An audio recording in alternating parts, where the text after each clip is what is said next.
Former Fox News host Tucker Carlson interviewed Andrew Tate on his Twitter show yesterday.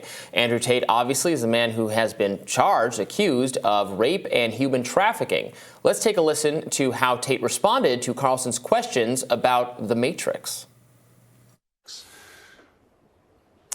Good question. I guess some Americans call it the deep state, but I like to look at it in a more global way. When I say the Matrix, I think there are certain agendas which are being pushed. I think the media machine and the judicial systems of the world work together hand in hand. I think the goal is to control people's minds to a point where they don't discuss anything that's important. The reason I use The Matrix is because I've watched that movie a few times and it has so many similarities to the... Have you seen the movie? No. You've never seen the movie The Matrix? No, I don't watch any movie. Tucker. I don't want to talk about it on camera. No, I'm very dyslexic and it's hard for me to watch video. Got it. Honestly. Understood. But there's so many similarities, and the basic premise is that humans' minds are controlled and put inside of a false reality so that their body heat can be manifested for the machines. And I don't think it's much different to reality. Our minds are controlled. We're put in a false version of reality. We're told things that aren't true. We're arguing over things that don't matter. We're observing a false version of events. And the goal of it is just to distract us long enough for our bodies to be used for the machines, the soulless. Tate also weighed in on the war in Ukraine. I, up until this point, never really commented too heavily on politics. Yes. But I understand very well, I like to believe, what's happening with Ukraine and Russia. And what I will say to the people who are watching this at home is that if you are naive enough to believe that there are good guys and bad guys in wars, and it's as simple as good and bad, and that the bad guys are crazy and the good guys want freedom, then you need to do a little bit more investigation into what's really happening. And when you look at the vested interest of any country or any person... Can I just ask you to pause and just comment? That's the truest thing, what you just said. That is and anyone who doesn't understand that should shut the f*** up. And I mean it. Having seen war, anyone who's telling you that it's Churchill versus Hitler is an idiot. Some conservatives have condemned Carlson's 2.5-hour-long interview with the alleged sex trafficker. One Twitter user tweeted, "Tate is charged in Romania with rape, human trafficking, and forming an organized crime group to sexually exploit women. Are you an Andrew Tate right-winger or a Sound of Freedom right-winger? You can't really be both." Another wrote, "Tucker devotes his first lengthy interview to a sex trafficking, woman abusing fraud." But some have supported the interview. Former New York City Police Commissioner Bernie Kerik tweeted, "Free at Corroborate, where's at State Department and at Secretary Blinken. How do you sit back and allow a U.S. citizen to be unlawfully detained in a foreign country, especially when that country is a close ally?" Joe Rogan and at Patrick Bet-David and Twitter CEO, he added those other people. Also, Twitter CEO Elon Musk said, "Interesting interview with Andrew Tate," and retweeted it. The episode received more than 25 million views and 200,000 likes yesterday, according to Mediaite. It now has 45 million views. So the comparison that was being made there to Sound of Freedom. So this is a new film. Jim Caviezel is in it about sex trafficking, and it's one of those movies that's like, conservatives really like it, but it hasn't gotten a wide distribution, and they're making kind of an implicit argument that, like, well, why is the mainstream media not interested in this movie that is about the horrors of sex trafficking? So that conservative Eric Erickson was saying, at this time where conservatives are celebrating the success of this movie, even though the mainstream's ignoring it, why would you, if you're saying you're a conservative, Tucker Carlson, but you're interviewing someone accused of sex trafficking, that's very mixed messaging. I will say, and so we didn't play clips of him of Tate specifically addressing those accusations. The first 24, I don't know how many minutes, is Andrew Tate going over the accusations against him and why he says he's completely innocent. And all that. So it wasn't, just him being interviewed for his political opinions or his philosophy or whatever. Yeah, I think the concern that some people had. So for one, I would say I don't agree with the tweets that we read that suggest that he should not be interviewed. He's a very interesting person who millions of people are getting some kind of. Yeah. Well, I'm not saying from. that, but I am saying that I don't believe in just deplatforming people that you disagree with, or saying that it's irresponsible to interview people even when they've been accused of doing very bad things. What I do wonder is if the line of inquiry that he was presented with in this interview was really geared toward getting at the bottom of not just the legal charges that have been levied against him, which, as far as I could tell, are as yet a little on the vague side and unsubstantiated. I think there's some legitimacy charges against him. The way that I Andrew agree. Tate was pushing back in the interview. We haven't been told very much about the substance of those charges, and I do think that there is an interesting legal legitimacy credibility question about specifically the sex trafficking charges. Very much so. However, the irony is that because he is now facing these charges, the argument is now, and this came up in the interview, the argument is now Andrew Tate is being persecuted like Julian Assange, and that we should rally behind him because he deserves our support. And I think that you can both believe, and I don't know that this is true, but it might turn out to be the case that the legal charges are poorly founded, and Andrew Tate, by his own admission, has engaged in a kind of behavior that, from a moral perspective, seems pretty reprehensible. And it didn't seem like that aspect of it was engaged with as much as people would have liked. Oh, I thought we were going to argue about this. I basically agree with everything you just said. I have a high degree of, from having seen, and Reason Magazine, where I also write for, has done a lot of reporting on how, even in the U.S., sex trafficking charges, accusations by law enforcement have been used to basically jail people for engaging in consensual prostitution. So this is Romania, not to besmirch the Romanian justice officials department. I would have probably even more questions about how they apply those charges. I'm not seeing, and maybe it's all true, but we haven't been presented with a lot of evidence of actually women being held against their will. There's been there's been reporting on both sides of that. Maybe he is appropriating their wealth by having them do these webcams or these OnlyFans or TikTok or whatever it is, not sharing the money. I think. So let's talk a little specifically about what Andrew Tate has admitted to, because I do think there's a way that the news can start yada-ing this, and the average person doesn't know anything about Andrew Tate. But they didn't. The authorities didn't go in and liberate women who were chained to radiators in his basement or something. That is not the case. What Andrew Tate has described about himself in many interviews is that he used something called the sweetheart method. He describes it as that, and that's also what the criminal justice community. He said it in this interview with Tucker Carlson. Yeah, which is where you represent to women that you are romantically involved with them, like you have a real relationship with them, because the person who, in his words, is having a sexual relationship with a woman is going to be the one they listen to the most. That you're going to be primary in their mind, and they will defer to you more than any other influence in their lives.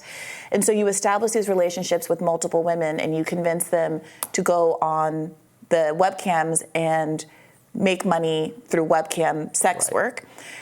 He says that you can then centralize the conversations with men.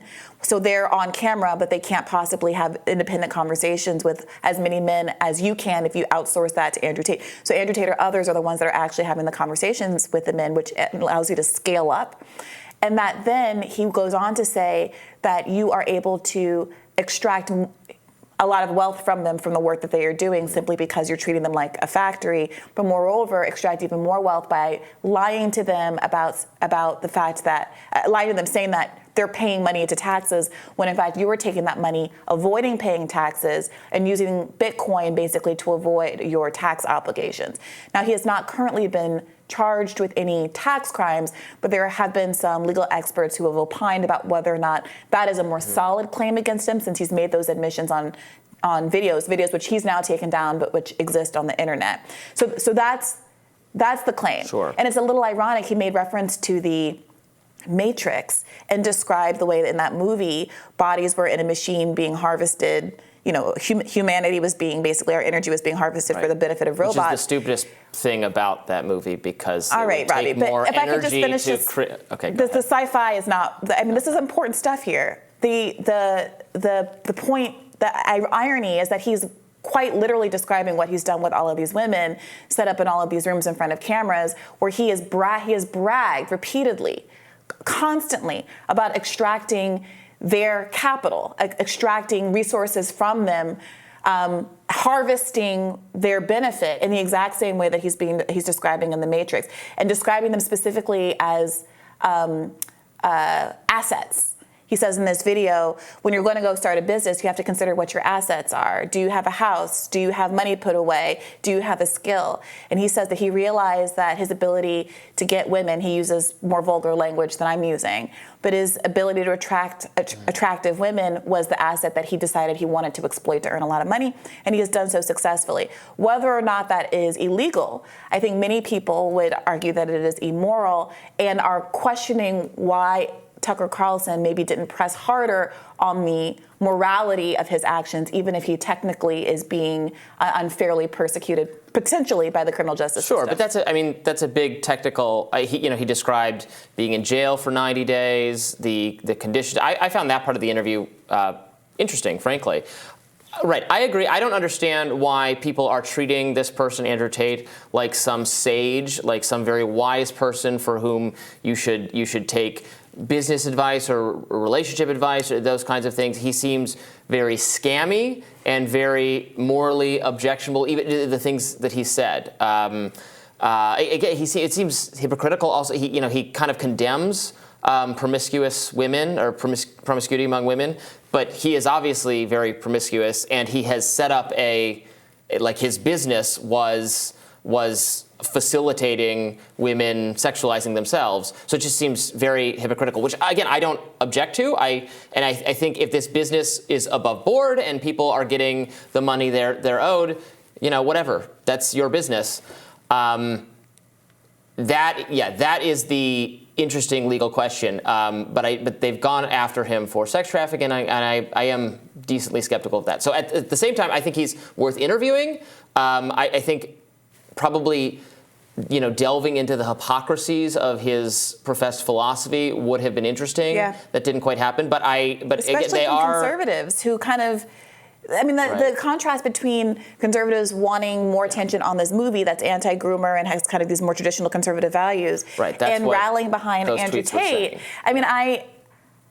I'm not for the pat conservative values that, generally speaking, historically conservatives have been behind. Mm-hmm. But the hypocrisy is a little bit to get hard to unravel here.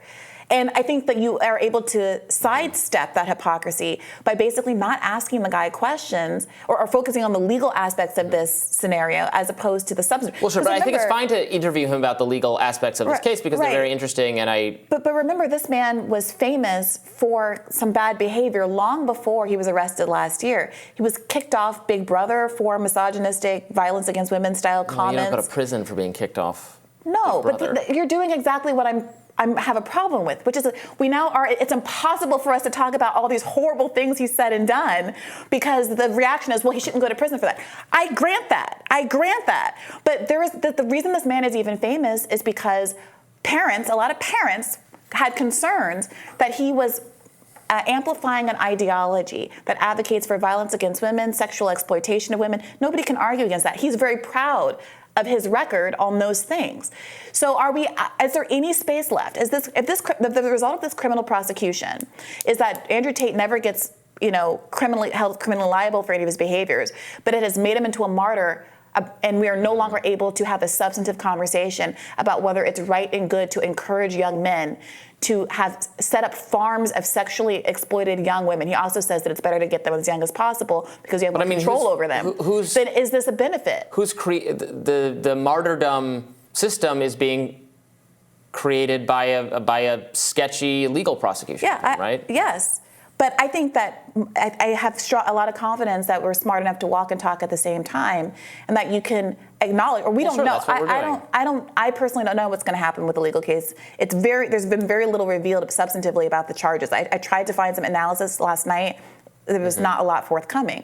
But even if you put that to the side, since we don't know a lot about that, I do think that should be opening up space to talk about what we do know about Andrew Tate, and the opposite is happening. And it's allowing people to valorize someone who I think should not be valorized. I don't think he should be valorized. I'm not valorizing him at all. I absolutely don't think he should be valorized. But I don't, the way he's been reported on, and just like I was trying to track down some of the primary. So what are the primary accusations? Who are the people, who are actually saying he did this, he wronged me in this way?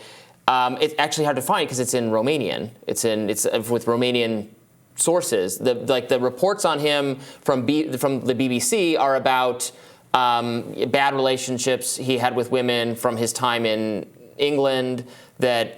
Again, they could be true. They describe bad behavior. They could also be kind of cashing in at the moment where he's facing some kind of other prosecution. They don't have to do with the sex trafficking. So it's hard to get to the bottom of. I've not been overly impressed with how the news has covered this going, how U.S. and English-speaking news has covered it. Yeah, I mean, the Big Brother incident was that he was ejected from that reality show house over a video of him hitting a woman with a belt.